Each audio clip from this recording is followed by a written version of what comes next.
Bonjour à tous, je suis Cédric de Rank Explorer. Je vais vous présenter les dernières nouveautés qu'on a rajoutées dans l'interface suite à des demandes d'utilisateurs. Alors la première, on va prendre Made in Design comme exemple. On va aller sur les mots-clés. On voit qu'il a 80 000 mots-clés en top 50. La première nouveauté, c'est le filtre avancé au niveau de l'URL. Maintenant, vous pouvez inclure des URL ou exclure des URL. Par exemple, vous voyez, si on veut inclure toutes les URL qui contiennent mobilier, vous appliquez, on va passer de 80 000 à 17 000 résultats. Donc on voit qu'il y a mobilier à chaque fois dans l'URL. Si on veut enlever tous les mots qui contiennent table, qui ont mobilier mais pas de table, hop, on va rajouter exclure table. On va passer de 17 000 à 13 000. Voilà.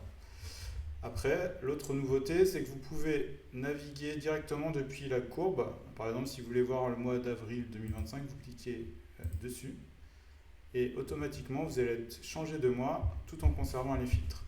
Voilà. Donc on simplifie la navigation.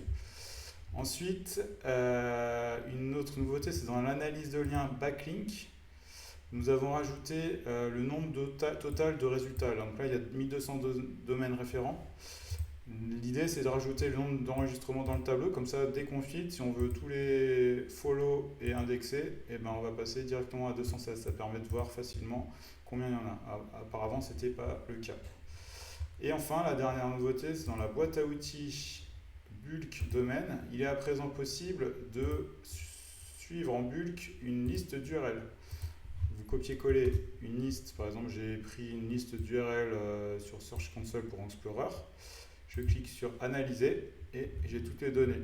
Et bien sûr, si vous cliquez sur données backlink, hop, vous avez toutes les données pour ces URL avec les backlinks, topical trust flow, referring IP, domaine référent, et puis bien sûr vous pouvez trier par trafic, top 10, etc.